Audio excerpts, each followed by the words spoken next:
If you spend time in Cheshire, you may remember the Hickory Hill Orchard, where you can go pick your own apples on South Meriden Road. Well, a few years ago, the family that was running the place since the 70s decided to close it down. But this weekend, it's back under new ownership with the same delicious apples ready to harvest. Fox 61's Celine Arif gives us a look around. It sounds like something out of a Hallmark movie, but before this family stepped in to save the orchard, developers were looking to bulldoze it over. This season, there's no land development, just a lot of trees ready for families to pick from again.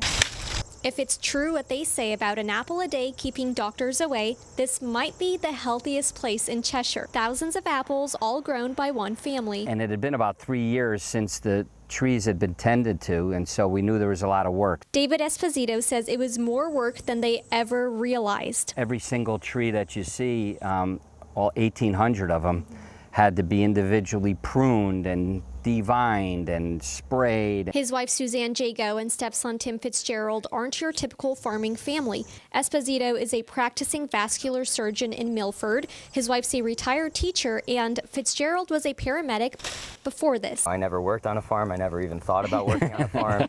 I couldn't have told you the difference between an apple tree and a peach tree a year ago. He's done a majority of the farming work, pulling 12 to 13-hour shifts and learning everything for the first time. If you talk to a farmer, 90% of guys have done it their whole life, you know, so you're just going to sound like an idiot to them.